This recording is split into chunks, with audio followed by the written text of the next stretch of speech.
إن الحمد لله نحمده ونستعينه ونستغفره ونسترشده ونستهديه ونؤمن به ونتوكل عليه ونتوب إليه.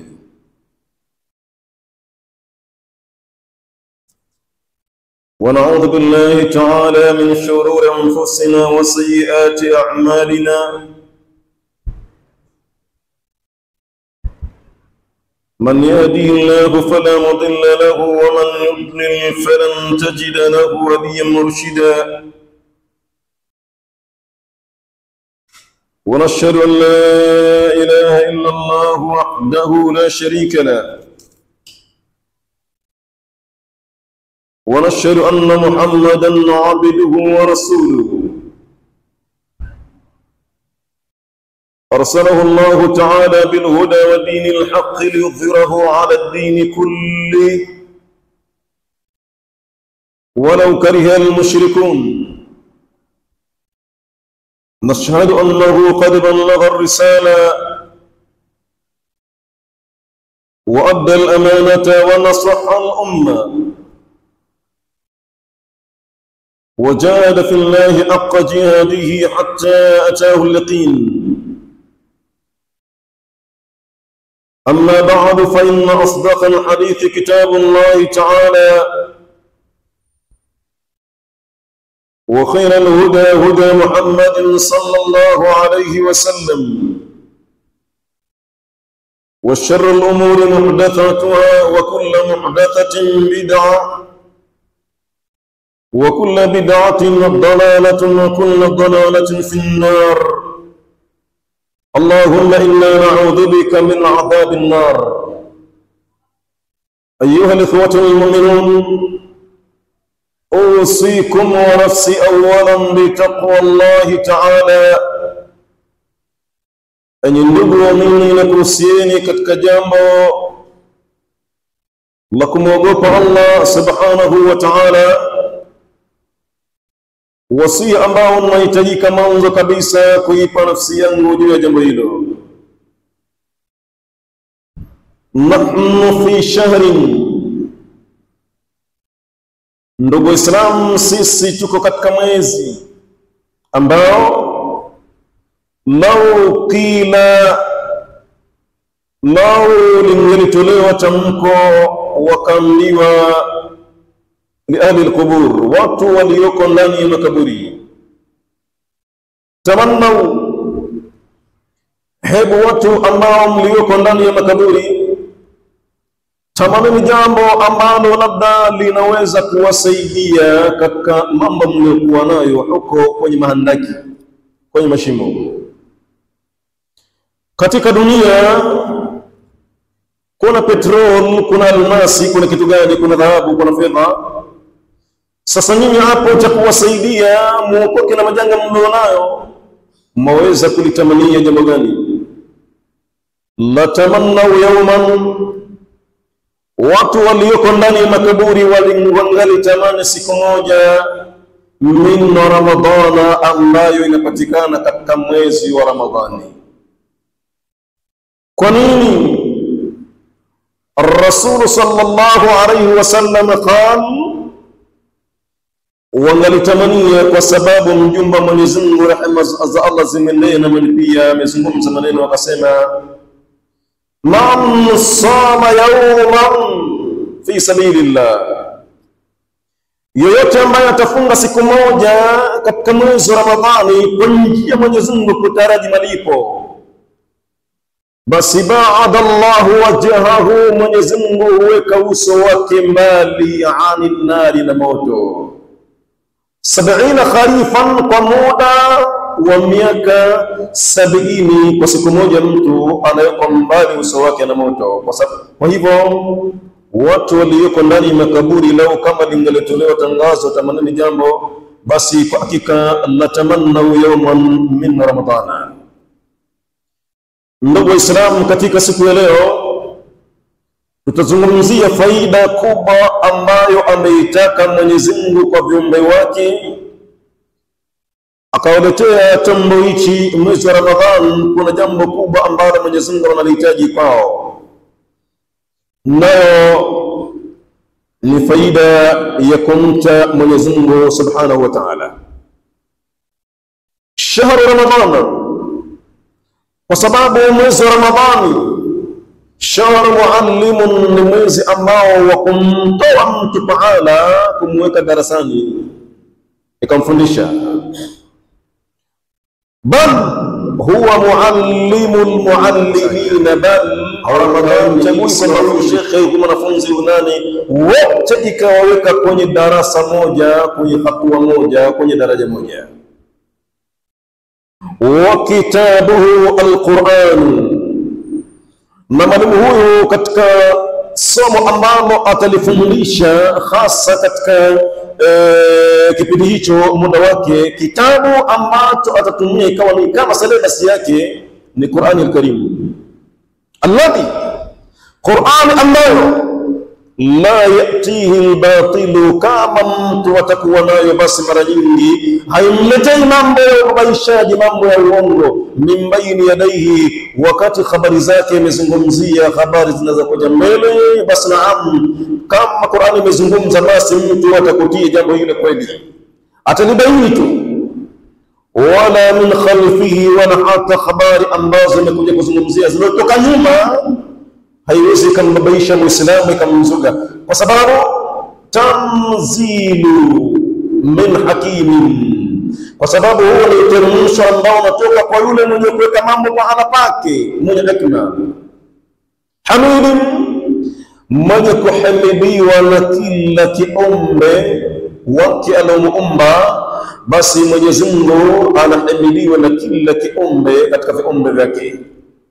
Ukiyataka hayo Mwenyezi Mungu Subhanahu wa Ta'ala anazungumza ya kwamba awalam yarau ila ma khalaqa Allahu min shay'in, kwa nini watu wastaajabu? Kwani haja tu kumtazama wakaangalia katika vitu ambavyo Mwenyezi Mungu kaviumba, yatafayyu dhilaluhu 'anil yamini wash-shama'ili sujadan lillah, vivuli vya vitu hivyo vinakwenda kulia na kushoto, sujadan lillahi, huku vikiwa vinamsujudia Mwenyezi Mungu Subhanahu wa Ta'ala, wa hum dakhiruna, wenyewe wakiwa hawapendi hilo. Lakini vivuli kama ni viumbe havikubali vinaporomoka kusujudia.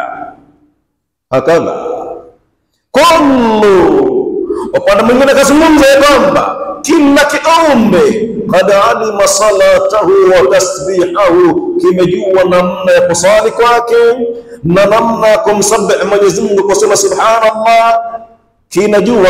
Walakin la tafqahuna tasbihahum, lakini nyinyi viumbe hamtambui namna ya feni linavyomsabbih Mwenyezi Mungu, hamjui hilo. Wala ngoza msikiti namna inavyosali na kusema subhanallah, hamfahamu kabisa jambo hilo, lakini Mwenyezi Mungu mwenyewe anafahamu hilo.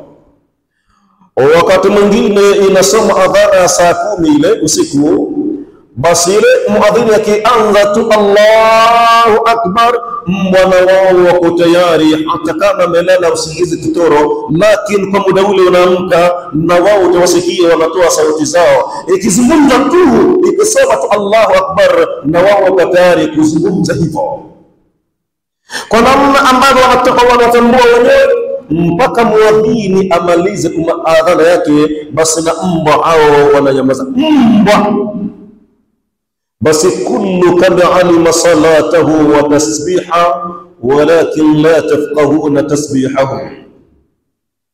Ndiyo maana wala watuoni katika tafsiri aya awalam yarau ila ma khalaqa Allahu min shay'in, tafsiri aya hii wala watuoni wanasema kwamba dhillul mu'min, kivuli cha mtu aliyemkubali Mwenyezi Mungu sawa sawa, yasjudu lahu wa huwa ta'i'un, humporomokea Mwenyezi Mungu kikamsujudia na yeye mwenyewe akiwa yuko tayari kufanya hivyo. Wa dhillul kafiri, na kivuli cha mtu ambaye kafiri, yasjudu lahu, hata nacho humsujudia Mwenyezi Mungu, wa huwa karihun, mwenyewe akiwa hapendi jambo hilo kufanya. Basi kwa hakika yeye ni mwenye kuhimidiwa na kila kiumbe Mwenyezi Mungu Subhanahu wa Ta'ala. Bal hadha ash-shahr, mwezi huu ambao tulikuwa nao unamalizika, unzila fihi al-Qur'an ala qalbi khairi al-anami, ndio mwezi ambao umeteremshwa Qur'ani kwenye moyo wa kipenzi bora ya viumbe ambaye ni Muhammad huyu lahu lilmustawa rafi'i. Lakini Muhammad huyu ana darasa jingine, ana somo jingine. Hilo kwa hakika wanafunzi wake wanatakiwa wawe makini sana, wawe wazuri, akili zao ziweze kwa barabara kabisa kupokea somo hilo. Wa huwa as-sunnatu nabawiyya, na ule mwenendo wake Mtume sallallahu alayhi wasallam, haithu yaqul, wakati ambapo Mtume anasema utitul Qur'ana wa mithlahu ma'ahu, mimi nimepewa Qur'ani na mfano wa Qur'ani al-Karim. Fa idha al-muslim, tahamaki muslim fi dhilliha, anakuwa yuko kwenye kivuli cha mwenendo huo, taqiyun naqiyu, akiwa ni mchaji, ni msafi kabisa, ba'idun 'anid dalal wal inhiraf, akiwa mbali na upotevu na kuacha njia Mwenyezi Mungu, anakuwa yuko makini sana.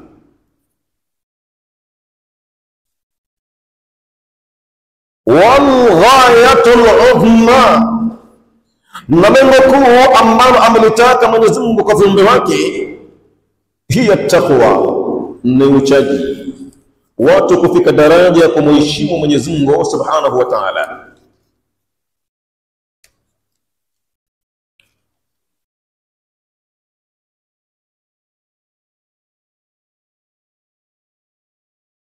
Ametaka Mwenyezi Mungu Subhanahu wa Ta'ala linasila ila taqwa, ili sisi tufike katika daraja hiyo. Fama taqwa ya man tara, basi utamungu ndio kitu gani ewe ambaye unaona habari hii na unasikia sauti hii? Utamungu hasa ni kitu gani hasa, ili mtu anakaneka kwamba huyu amefika katika daraja ya kumwogopa Mwenyezi Mungu Subhanahu wa Ta'ala, amefika katika daraja ya kumheshimu hasa Mola wake aliyemtukufu. Utamungu ndio kitu gani? Laqad arafahu Umar ibn al-Khattab radiyallahu anhu, swala hilo amelieleza Umar ibn al-Khattab, Mwenyezi Mungu aradhi naye, aliko hina suila ama, wakati alipouliziwa kutokana na jambo la uchaji utamungu, kwani hasa ni kitu gani? Bi an qala fi ma'nahu, kwa kule kusema Umar ibn al-Khattab katika maana ya uchamungu, akasema kumjibu, araaita law mashaita fi ardi, unaonaje kama labda mathalan utatembea kwenye ardhi, biha shawkum, ardhi hiyo ikiwa imejaa miba, au kwa wale watu ambao labda baadhi ya siku utamani waende zao pwani. Kule pwani kwa hakika kuna viumbe mbalimbali ambavyo vinaweza kumdhuru binadamu kama kesha kazi afanye kazi hapo tena. Wakati mwingine anabebwa mpaka kwa kitanda, hawezi kwenda mwenyewe kwa sababu ya kiumbe ambacho kimemdhuru kule. Wako nyenga, wako maduchi, wako shishivule, lakini huko yumba kuna vichovi vile vile. Bali kuna baadhi ya samaki wengine hata kama ni wadogo kuvugiza, ukimgusa anakupiga shoti kama unavyoona wewe vile. Hakadha viko viumbe vya kuweza kumdhuru binadamu hivyo. Mathalan, yeye ni mvuvi wa majongoo, au anaenda kuchukua pweza au ngisi. Kama una ngisi pahala katua na amezungukwa na maduchi au uyumba, haya, na huko anamhitaji na ashaona kwamba hapa mimi 20,000 nitazipata kwa ngisi huyu, akata, basi anamuuliza Umar ibn Khattab, muulizaji, madha kunta taf'al, wewe sehemu kama hiyo utafanya nini? Na ndio ushaona chakula chako kiko pale. Qala sa'il, muulizaji wa swali hilo utamungu ndio kitu gani? Akajibu akasema ya kwamba kuntu abta'idu 'ani shauki, na kwanza nitakalolifanya hapo mimi nitajiweka mbali na miba. Wa atawakha, na nitakuwa ninapelua Kama unavyoona mchezaji namna anavyotaka sasa goli na awe katika timu hii, yeye ndio maarufu zaidi. Wakati mwingine timu inapata umaarufu kwa sababu ya mchezaji, basi anaona hapa, ngoja huyu amenizidi kwa mbio, lakini katika kumchallenge huyu upande wa mguu wa kulia hana trick za kuweza kupata mpira, kwa hiyo ngoja mimi nitampita kwa upande wa kupiga. Lakini kila ikimvizia kwa upande wa kushoto huku, yuko mwepesi sana, na kama ameweka namba 7 ndo kabisa ni siwezi huyu hapa, bora nitamchezea namba 11 ili mradi kwa hakika niweze kushinda tu. Anatafuta namna gani ya kuweza kufunga goli. Watawaka na nitakuwa napemua mimi Allah yusiba qadami, kwamba mguu huo usikachoma katika mguu wangu. Basi Umar ibn Khattab akamwambia, fakadhalika at-taqwa, huwa ndio ucha Mungu, an yabta'ida al-mu'min, ajiweke mbali sana muumini, mimma yughdhibu Allah, katika yale ambayo yanamkasirisha Mwenyezi Mungu Subhanahu wa Ta'ala. Akifanya hivyo mtu ndo anaelekea sasa katika ghorofa la uchaji. An yabta'ida al-mu'min, ajiweke mbali muumini, mimma yughdhibu Allah, na yale ambayo yanamkasirisha Mwenyezi Mungu. Unaangalia jambo gani ambalo labda Mwenyezi Mungu linamkera? Kwanza kudharau maneno yake. Nikaacha mimi kwenda kushughulika na maneno yake, kusikiliza, nikaangalia upuuzi. Hapa kwanza ninaonyesha dharau na Mwenyezi Mungu anakasirika kwa jambo hilo. Jingine, unapoingia katika bahari ya zina au ulevi au kitu gani ya kumshirikisha Mwenyezi Mungu, anakasirika na mambo hayo. Bali pia unapomcheleweshea Mwenyezi Mungu ibada zake, wakati adhana ishasoma huko unashughulika na mambo yako, hapa Mwenyezi Mungu anakasirika pia. Naam, kwa sababu inna salata kanat ala almu'minina kitaban mawquta, sala kwa muumini kwa hakika imewekewa muda wake maalum. Basi kwa hivyo muumini hatakiwi kabisa kuchelewesha mambo hayo.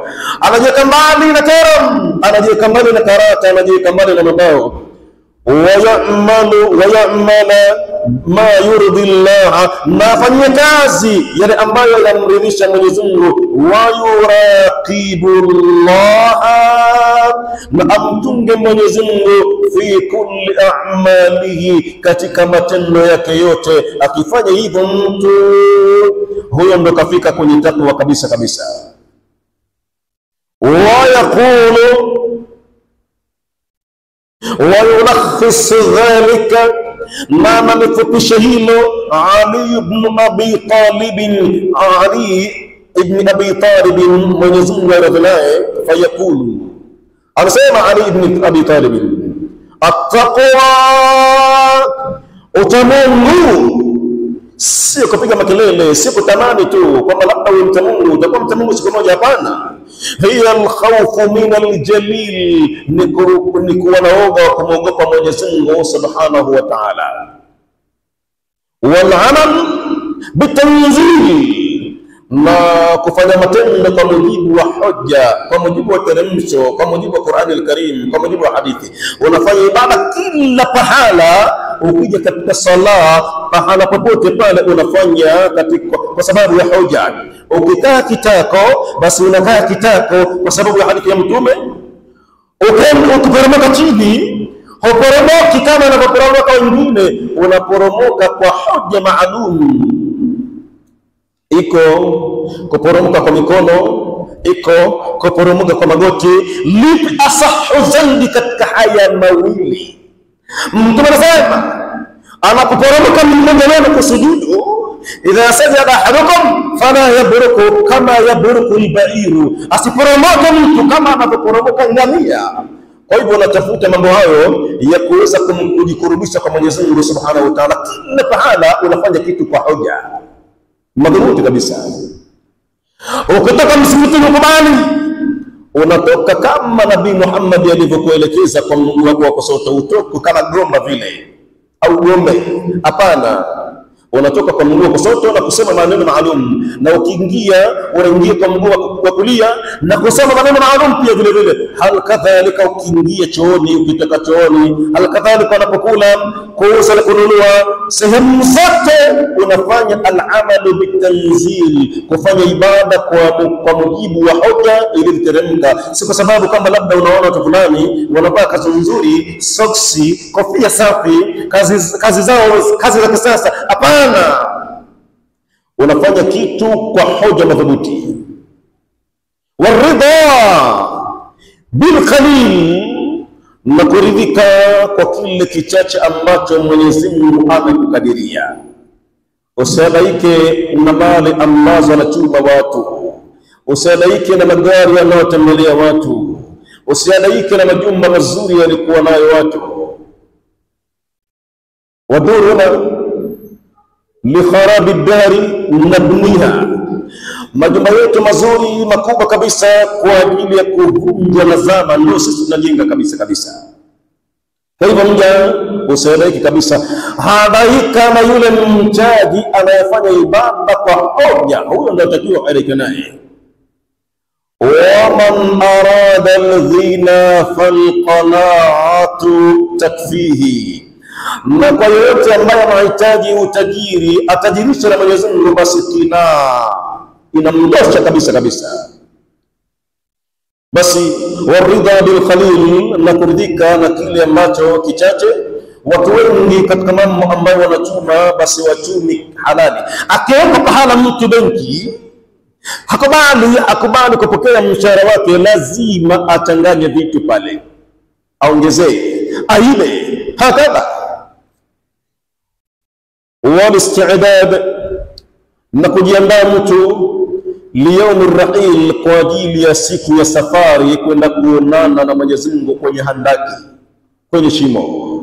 Imma rawdatun min riyadil jannati, shimo hilo imma liwe ni bustani katika bustani za peponi, wa imma hufratun min hufri niran, au liwe shimo hilo la kaburi ni shimo katika majishimo ya motoni.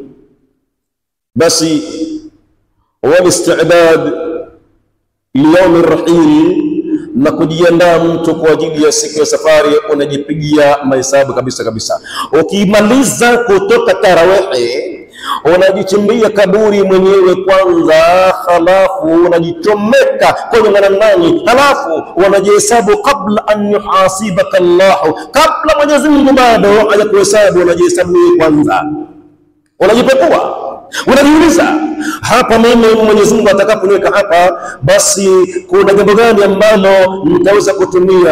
Ya laita ilmi ba'da al-mauti maddaru. Mmoja katika wataalamu alisema kwamba lau kama mimi nilikuwa ninajua baada ya kufa ni nyumba gani ninakwenda kuishi mimi, ad-daru daru na'im, je, nyumba ambayo ninakwenda kuishi ni nyumba ambayo Mwenyezi Mungu anairidhia?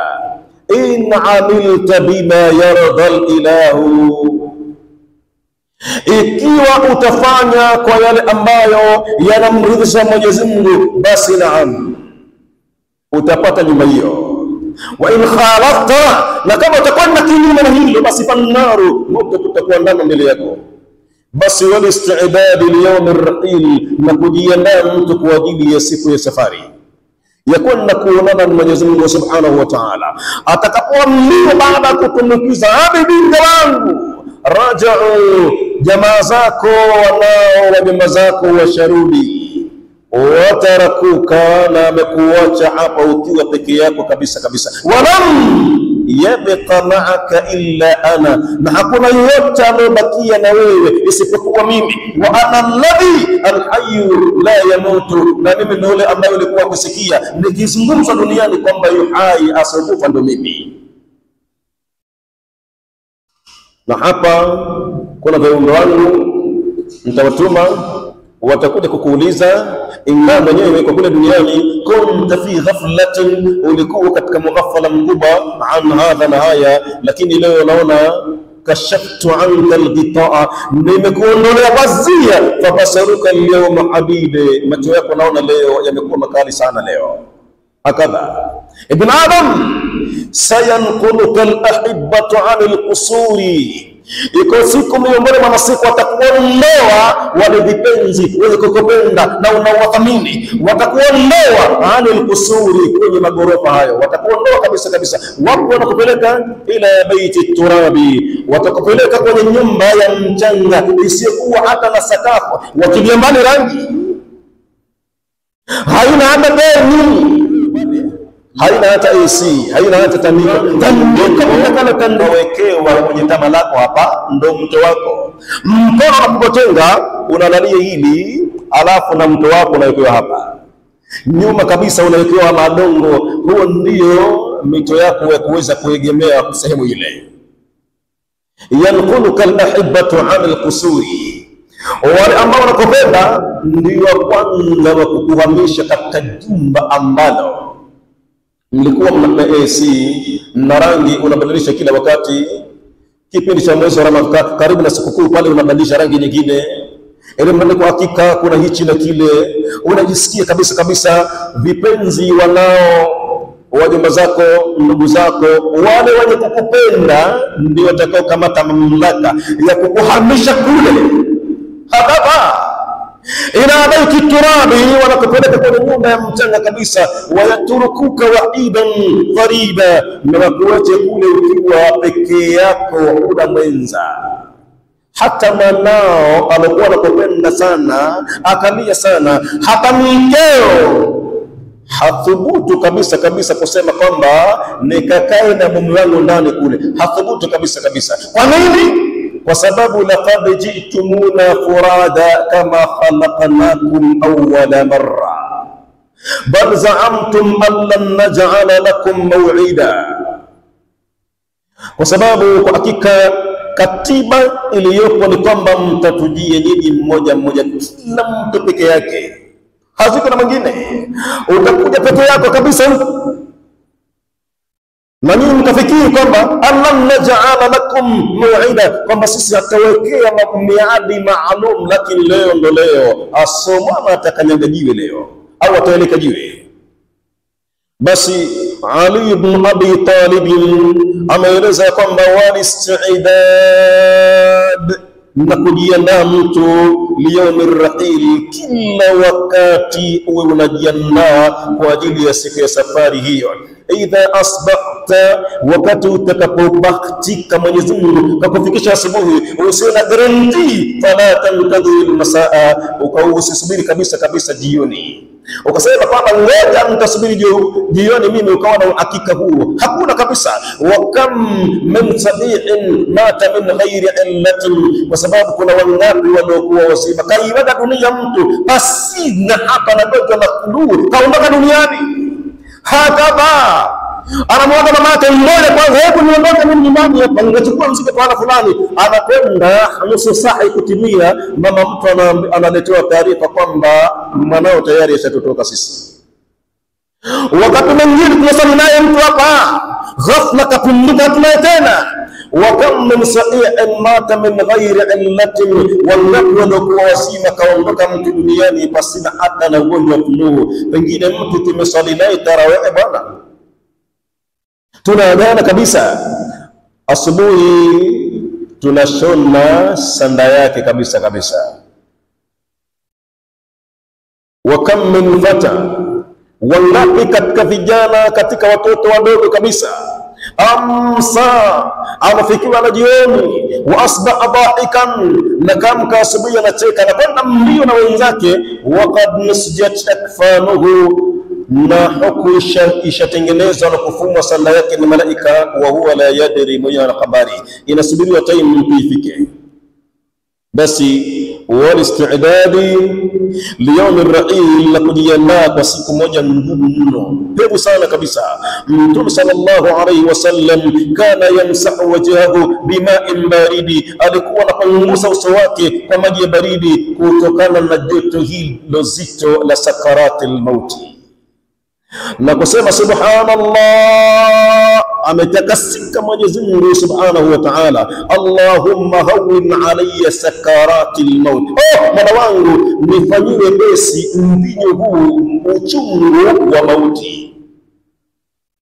walidhalika indama yatawaffa Allahu malakal maut, na kwa ajili hiyo Mwenyezi Mungu wakati atakapomuondoa duniani malakul maut, fayakulu malakul maut, atasema malakul maut na kupiga ukelele, law kuntu a'lamu anna al-maut mariratun hakadha, yalaiti ningelikuwa ninafahamu kwamba mauti yanauma kama hivi, ma qabidtu ruha ahadan min khalqik, nisingelikubali kabisa kuchukua roho ya kiumbe wako hata mmoja.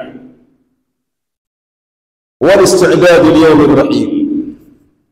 Falmu'min, basi muumini la yazalu yuraqibu Allah, hachikuwa yeye anamtunga Mwenyezi Mungu fi saumihi, kwenye funga yake. Isikenda mbele ya Mwenyezi Mungu funga ikamshtaki, haikukubaliwa. Amekwenda na maji, pengine kama zilizopasi ni funga 2-3 tu, zilizobakia zote zimekwenda na maji kabisa kabisa. Na ndio maana katika baadhi ya maneno Mtume akasema la yaqulanna ahadukum, asiyakasema mmoja wenu, somtu ramadhana kullahu, mimi nimefunga Ramadhani yote. Asiyakasema hivyo kabisa mtu, kwa sababu lazima atatokezewa na mapungufu. Wa yaqulu Ibn al-Qayyim al-Jawzi, na anasema mwanachuoni Ibn al-Qayyim, baina al-qawli wal-amal, kati ya tamko ambalo analisema mtu na tendo ambalo analifanya mtu, wa baina al-amal, na baina matendo, masafatun, kuna masafa marefu makubwa. Wa fi tilka almasafati, na katika masafa hayo, quta'u turuqin, wako majambazi wanavizia njiani, kitendo kisije kikafika moyoni kikambadilisha binadamu akawa yuko karibu na moyo wake. Kwa hiyo majambazi wanavizia kitendo kisiingie moyoni, kiwe hapa nje ya mdomo.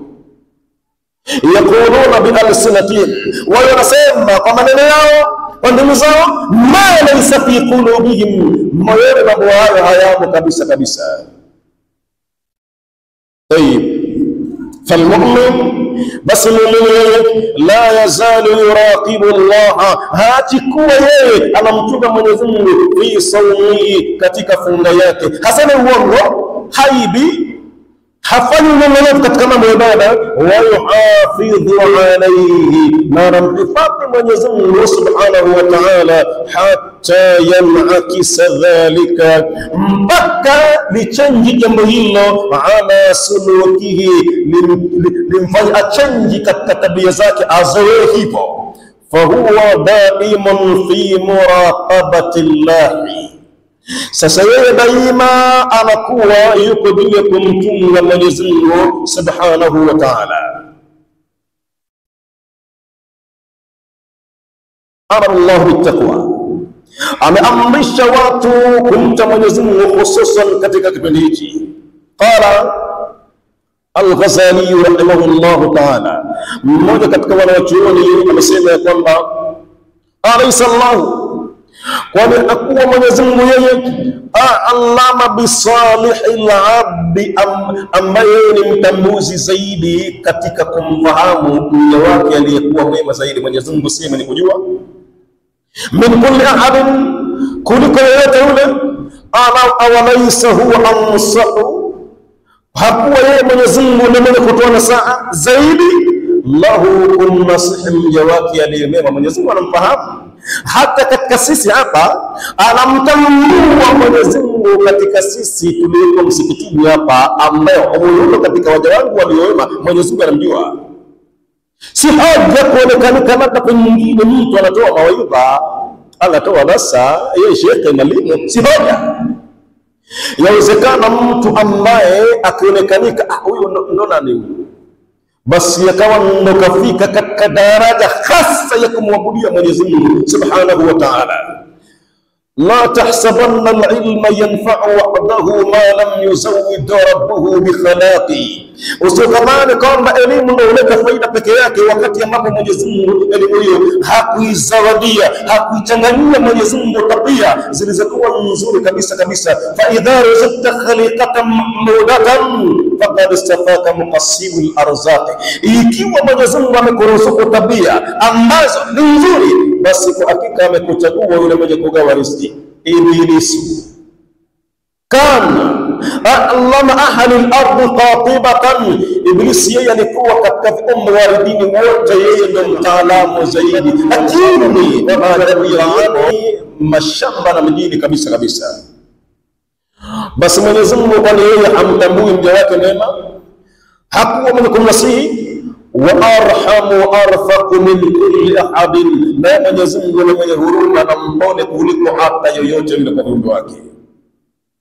Walau kanat fil alam, na lau kama katika ulimwengu kungelikuwa haslatan, kulikuwa na jambo hi aslahu lilabdi, ambalo lina maslahi zaidi kwa mja, wa ajma'u lilkhairi, na jambo hilo limekusanya khairi zote. Lau kama lingelikuwa liko jambo jingine, ukitoa takwa, ukitoa utaji, wa a'zamu lilajri, na lau kungelikuwa kuna jambo kubwa zaidi, lina malipo makubwa zaidi kuliko jambo la kumcha Mwenyezi Mungu, wa adallu fil ubudiyya, na mtukufu zaidi katika uabudiaji, wa a'zamu fil qadri, na liko juu kidaraja, wa aula bil hal, na ni bora kwa hali ya kibinadamu kuweza kumwabudia Mwenyezi Mungu, wa anja'u fil ma'al, na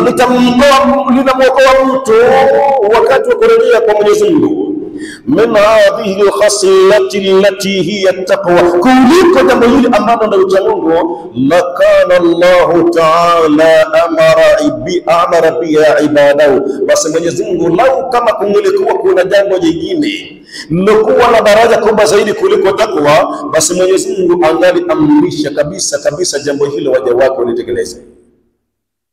Wa awsa khawasan, na angehusia zaidi wale viumbe wake ambao ni special alowachagua, bidhalika, kwa jambo hilo, likamali hikmatihi, kwa sababu ya ukamilifu wa hikma yake Mwenyezi Mungu, wa saati rahmatihi, na upana wa rehema yake Mwenyezi Mungu subhanahu wa ta'ala. Qala ta'ala, ameeleza Mola wetu mtukufu kwa kuwa hakuna pahala pengine, hakuna pahala mtu pakuokeka ila hapa kwenye ucha Mungu. Qala ta'ala, Mwenyezi Mungu kasema, ya ayyuhalladhina amanu, enyi wale ambao muamini, ittaqullaha, hawa ni watu maalum, wanaamrishwa na Mwenyezi Mungu wamwogope yeye, bi an ya'budahu, wa kule kumwabudia kwake yeye, kaannahum yarawnahu, kama kwamba wao wanamuona Mwenyezi Mungu. Jichukulie mfano kama kwamba umesimama kwenye ibada ya sala, unamuona Mwenyezi Mungu pale.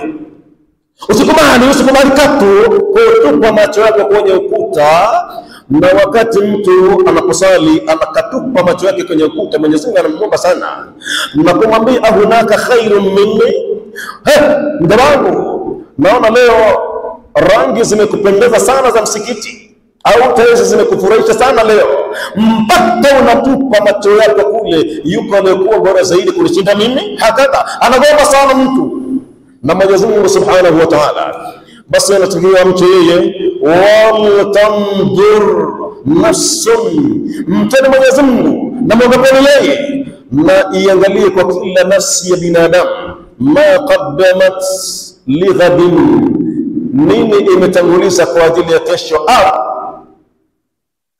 Ikiwa tutaifanya ma, hii ni ismul mausul, kile ambacho imetanguliza kwa ajili ya kesho. Itazame kila nafsi ya binadamu, nafsi yako, angalia, hebu katika kutwa ya leo umetanguliza jambo gani katika mambo ya kheri, uachilia mbali mambo ya sala, saum, mambo mengine ya pembeni, umetanguliza nini? Basi tupe mtazamo kila nafsi ya binadamu. Wattaqullah, na muogopeni sana Mwenyezi Mungu, inna Allaha khabirun bima ta'malun, kwa sababu Mwenyezi Mungu ni mwenye habari kwa mnayoyafanya yote. Ikiwa unamcha Mwenyezi Mungu mbele za watu, basi Mwenyezi Mungu anakujua, Na kama unamcha Mwenyezi Mungu Ramadhani kwa ajili ya mwezi tu wa Ramadhani, basi Mwenyezi Mungu anakujua. Na ikiwa unamcha Mwenyezi Mungu kwa ajili ya kutafuta kheri na kutengeneza shimo lako la kwenda kutumikiza muda mrefu makarne kwa makarne na kaburi, basi naam, Mwenyezi Mungu anakujua, anakuona kabisa. Wala taktumunahu shay'an, wala hamtumficha Mwenyezi Mungu kitu chochote kile. Usimche Mwenyezi Mungu mbele ya watu kwa ajili ya kuwafurahisha watu, utakuwa hasara mja. Wa qala ta'ala, na amesema Mwenyezi Mungu tena, wattaqun nara, muogopeni yeye. Khalafu katika sura Al-Imran akasema muogopeni moto waja, allati, moto ambao uiddat lilmuttaqina, umeandaliwa special kwa ajili uiddat lilkafirina, ambao umeandaliwa kwa ajili ya watu wanaotukuka adabu. Wakaona Mwenyezi Mungu chochote si lolote, kitabu chake chochote si lolote, maneno ya mtume wake chochote si lolote, wakatupilia mbali makafiri. Wakala, na akasema tena, fa in lam taf'alu, kuambia Mayahudi, iwapo nyinyi na Quraysh, iwapo nyinyi hamtafanya kuweza kuleta sura mfano wake, mfano wa Qur'an, wala mtaf'alu, na wala hamtaweza kabisa jambo hilo kufanya, fattaqun nara, basi ugepeni moto, allati waquduha an-nas wal hijara, moto ambao kuni zake ni binadamu na masanamu yaliyoabudiwa kinyume wa Mwenyezi Mungu Subhanahu wa Ta'ala. Uiddat lilkafirina, umeandaliwa special tayari, upo ushaandaliwa, wanasubiriwa tu wahusika wake kuingia, lakini kwa kuandaliwa ushaandaliwa thamani, umeandaliwa special kwa ajili ya makafiri. Wa qala ta'ala, na akasema tena Mwenyezi Mungu, wattaqu yawman, iogopeni siku Waislamu, turja'una fihi ila Allah, mtakaorejeshwa kwa Mwenyezi Mungu siku hiyo. Wattaqu yawman, iogopeni siku vile vile, la tajzi nafsun an nafsi shay'a, haitaweza kuisaidia nafsi kuisaidia nafsi nyingine, haiwezi kabisa. Wa aslu taqwa, na asili khasa ya uchamungu, huwa an yaj'ala al-'abdu, ni pale anapofanya mtu mja, bainahu wa baina ma yakhafuhu, kati yake yeye na kati yale ambayo anayogopa, anaweka kizuizi. Wa yahdharuhu, na anayatahadhari, anaweka wiqayatan taqihi minhu, anaweka ngao, anaweka ukuta, anaweka fence ambayo itamzuia na jambo ambalo analiogopa na analitahadhari, anaweka ulinzi madhubuti. Ikiwa ni kama mfalme wa nchi, raisi, basi anakuwa anaweka ulinzi madhubuti kabisa kabisa. Na kama tuseme atapita barabarani hapo, wale ambao amewaweka hawakubali kupita mtu hivi mpaka amalizike kupita kwanza, hakika na silaha zao kali, na hawamchekelei mtu kabisa kabisa. Hakika rais ameweka wikaya ya kumkinga na kila uovu ambao atajaribu binadamu kuweza kumshambulia. Basi hiyo ndiyo asli ya taqwa. Wa yadkhulu fi taqwa alkamila, na anaingia mtu katika uchamungu uliokamilika. Inaingia katika uchamungu uliokamilika fi'lul wajibati, kufanya mambo mtu ambayo ya lazima.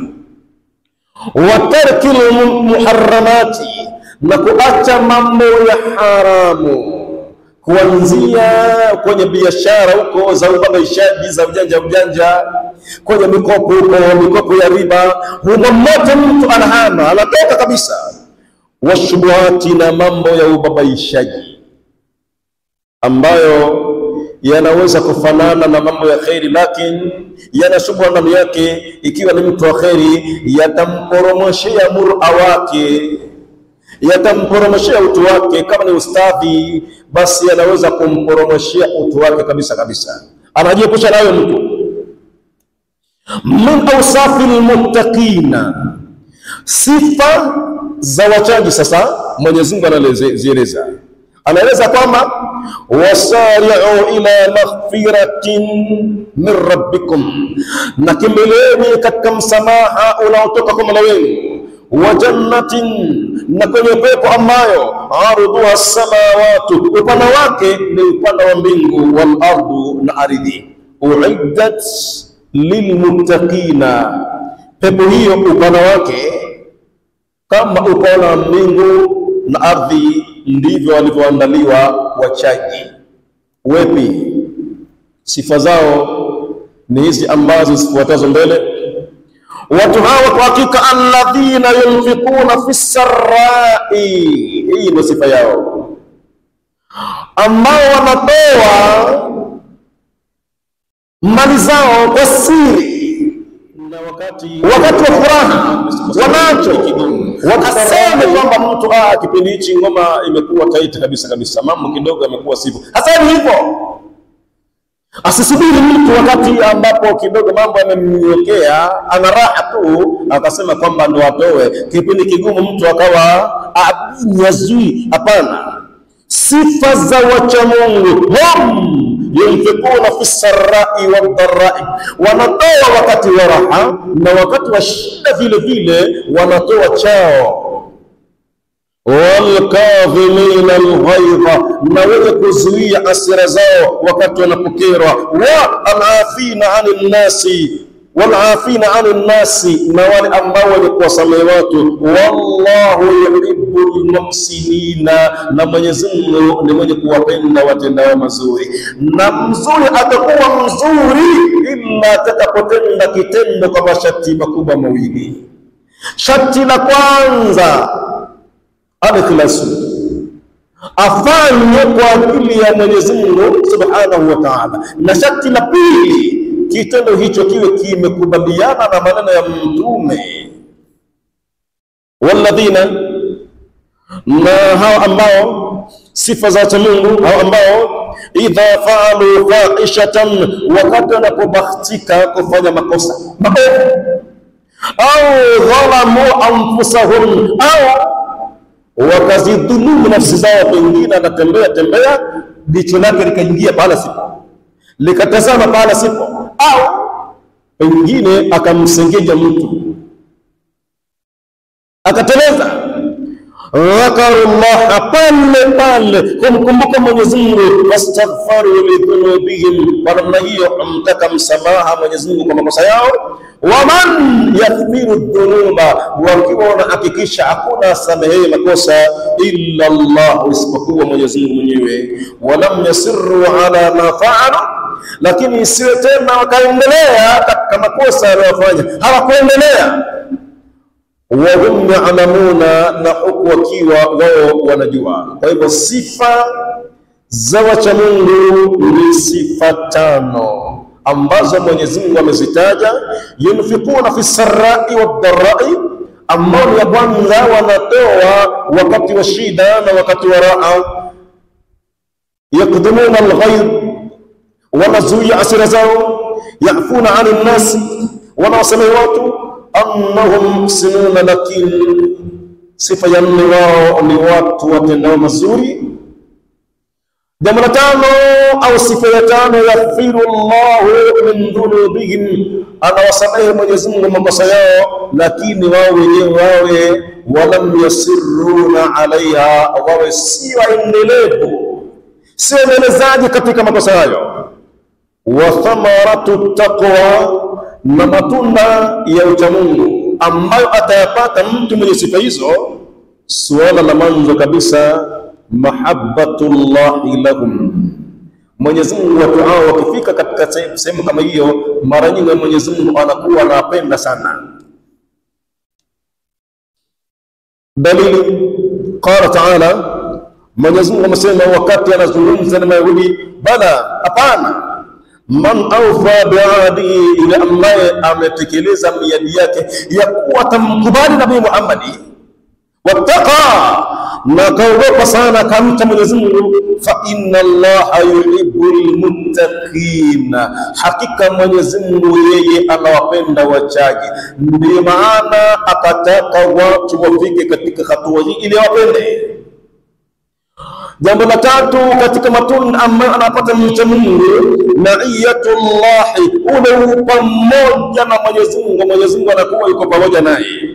Qala ta'ala, Mwenyezi Mungu kasema, inna Allaha ma'al ladhina taqaw, hakika Mwenyezi Mungu daima dawama anakuwa yuko pamoja na wale ambao wamcha yeye, walladhina hum, na anakuwa yuko pamoja na wale ambao wao mara nyingi kawaida yao muhsinuna, huwa wanafanya matendo kwa uzuri kabisa kabisa, wakifika katika daraja ya ihsani.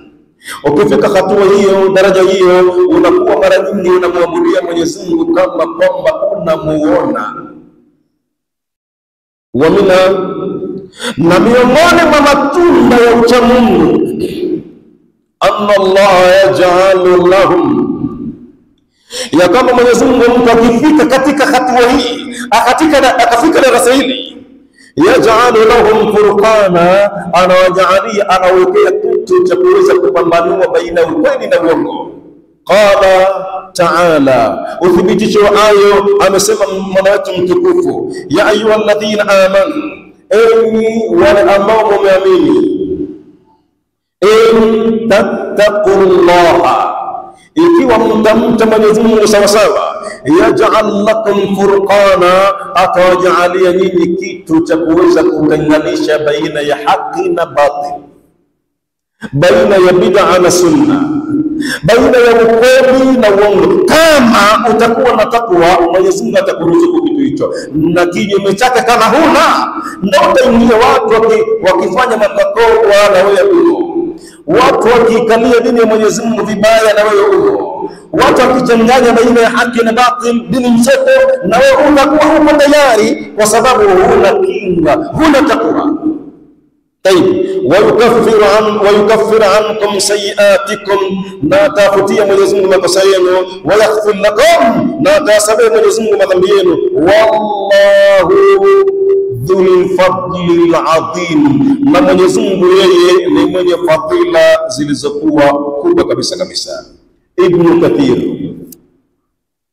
mwanachuoni mwenye kutafsiri Qur'ani, amesema, man ittaqallaha, yoyote ambaye atamcha Mwenyezi Mungu yeye, bifi'li awamiri, kwa kufanya amri zake, kwa kutekeleza amri zake, wa tarki zawajirihi, na kuacha makatazo yake, wufika, huyu mtu kwa hakika anapewa sapota ya kuendea mambo, limaarifatil haqi, anapewa tawfik, anapewa sapota, anapewa nguvu, anapewa hamu ya kuweza, anapewa nakili ya kuweza kuitambua haki hasa ndio ipi, bila batil, akaweza kuitambua na batil na uongo kabisa kabisa. Mwenyezi Mungu, mtu akiwa na nafasi hii, basi Mwenyezi Mungu anampa jambo hilo. Fakana dhalika, basi linakuwa jambo hilo sababu, ni sababu mojawapo, nasri, ya kupata ushindi yeye, hata kama dola itakaa kitako imkalie mtu huyo, atakuwa anakwenda tu, anapenya tu, kwa sababu ana nguvu maalum. Wanajatihi, na kuokoka kwake hapo atakuwa amefika, kwa sababu kafika katika takwa, anakuwa na nafasi ya kuokoka yeye. Wa in jitama'atil insu wal jinnu, hata kama watakusanyika binadamu na majini, ala an yadurruhu, ya kwamba wao mdhuru, lam yastati'u bidhalika, hawataweza jambo hilo, kwa sababu Mwenyezi Mungu ja'ala lahu wiqayatan, amemwekea hifadhi, amemwekea kinga yeye. Wa makharajihi, na anakuwa anaponya, anatoka min umuri dunya, katika mambo ya dunia. Isitoshe, wa saadatihi yawm alqiyama, na atakuwa atapata maendeleo, atapata wema, maisha mazuri siku ya kiyama, wa takfira lidhunubihi, na kusamehewa mtu makosa yake, wa huwa satru wa ghufraniha, na kusamehewa, wa huwa situruha anin nasi, na makosa hayo ni pale anapohifadhiwa makosa yake na watu, hadhiriwi na Mwenyezi Mungu Subhanahu wa Ta'ala. Kwa leo tushieni hapa. Subhanaka Allahumma bihamdik, nashhadu an la ilaha illa anta, nastaghfiruka wa natubu ilayk. Subhanaka rabbika rabbil izzati amma yasifun, wa salamun ala al-mursalin, walhamdulillahi rabbil alamin. Wa astawdi'ukum Allah alladhi la tadhi'u wada'i'u. Wassalamu alaykum wa rahmatullahi wa barakatuh. Wallahu a'lam.